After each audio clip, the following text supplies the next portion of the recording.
میرے نبی نے فرمایا مجلس میں بیٹھے ہوئے مسجد میں، کہا کہ یہ جو دروازہ ہے نا اس سے ایک جنتی آنے والا ہے۔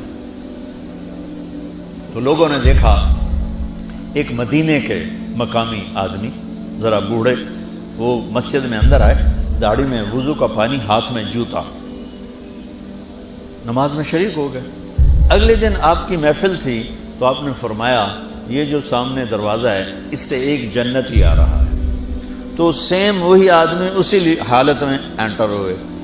اگلے دن ہوا تو آپ نے کہا اس دروازے سے جنتی آنے والا ہے، ٹھیک وہی آدمی اسی حالت میں انٹر۔ اس مجمع میں ایک صحابی بیٹھے ہیں، ان کا نام ہے عبداللہ بن عمرو۔ یہ 1,24,000 صحابہ میں ان کی ایک اسپیشلٹی ہے کہ یہ سب سے زیادہ عبادت کرتے تھے، سب سے اتنی عبادت کسی نے نہیں کی۔ ساری رات نفل پڑھتے تھے، سارے دن کا روزہ رکھتے تھے، اور دن رات میں ایک قرآن ختم کرتے تھے۔ اب ان کو خیال آیا کہ یہ بابا جی مجھ سے بھی زیادہ عبادت کرتے ہیں، جو ان کو یوں ڈائریکٹ جنت کی بشارت ملی اور مجھے نہیں ملی، تو میں دیکھتا ہوں یہ کون سی عبادت کرتے ہیں۔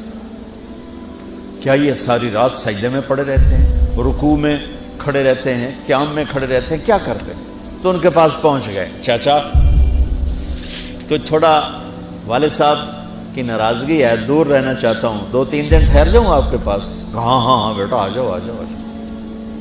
اب عشاء کی نماز کے فوراً بعد انہوں نے چادر اوپر لی اور چادر میں یوں سوراخ کیا اور یوں لیٹ کے دیکھنے لگے کہ اب یہ بزرگ کیا کرتے ہیں۔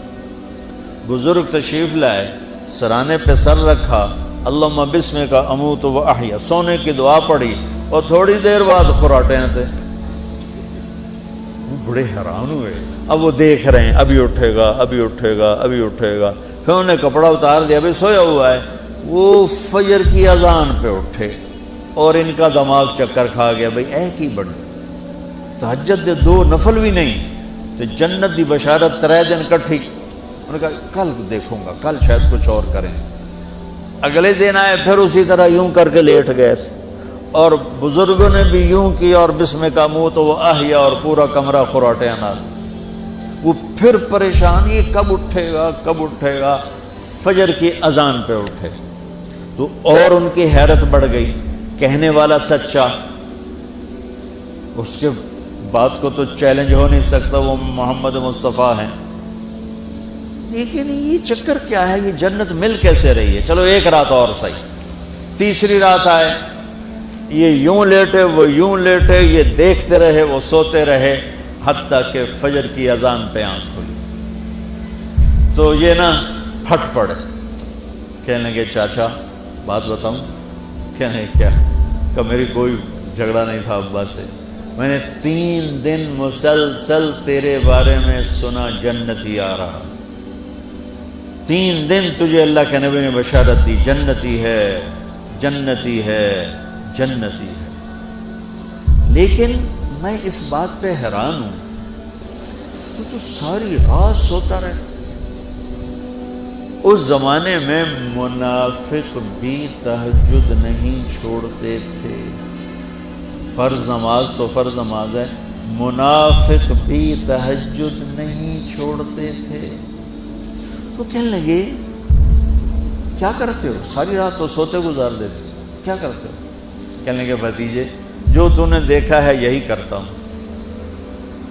اب یہ پریشان ہے کہ اللہ کے نبی کی بات کو تو چیلنج ہو نہیں سکتا، اور جس کو بشارت دی ہے انہوں تے فٹ نظر نہیں آ رہی کہ کیسے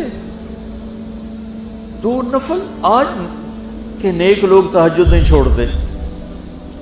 تو کہنے لگے اچھا چلو اللہ نے ایسا ہی، اللہ کی مرضی، اللہ کے نبی کی مرضی۔ یہ 4 قدم چلے تو آپ سننا، کہ بھتیجے ادھر آؤ، کہ بیٹا ادھر آؤ، آ گئے۔ کہنے لگے اب تو میں اصلی بات بتاؤں، اب تو میں اندر کی بات بتاؤں؟ انہوں نے کہا کیا ہے کیا ہے؟ اب وہ تیار ہو گئے کہ یہ کہیں گے میں 3 دن بیمار تھا اس لیے میں اٹھ نہیں سکا، ورنہ میں تو ساری رات سجدے میں گزارتا ہوں، میں تو ساری رات روتے روتے گزارتا ہوں۔ تو 3 دن میں بیمار تھا، میرے پیٹ میں درد تھا، میرے سر میں درد تھا، تو میں اٹھ نہیں سکا، ورنہ تو دیکھتا تو حیران ہو جاتا میری رات کیسے ہوتی۔ کہتا ہاں جی جی جی، تو کہنے لگے مجھے دیکھو، یہاں ہاتھ رکھا، کہا یہ جو دل ہے نا، دل، اس میں دنیا کے کسی انسان کی نفرت نہیں ہے، اور جب اللہ کسی کو کوئی رزق دیتا ہے تو مجھے کبھی حسد نہیں ہوا، مجھے خوشی ہوتی ہے۔ تو ان کی جو باڈی لینگویج تھی نا، حیرت میں ڈوب کے وہ کہتے ہیں ہاں بات ہے، سمجھ آ گئی، یہی سے۔ انہوں نے ایسا نہیں کیا، وہ کہنے لگے ہاذا ہوا، اچھلے اپنی جگہ سے، ہاذا ہوا، یہ چاچا اب سمجھ میں آ گیا، سمجھ میں آ گیا، یہی ہے جو آپ کا سینہ اللہ نے پاک کر دیا ہے، اس پر آپ کو جنت ملی ہے۔ آخر میں آپ لوگوں سے گزارش ہے کہ اگر آپ کو ہماری یہ کوشش پسند آئی ہو تو اسے زیادہ سے زیادہ صدقہ جاریہ کے طور پر شیئر کریں۔ اللہ آپ سب کو اپنی حفظ و امان میں رکھے، آمین۔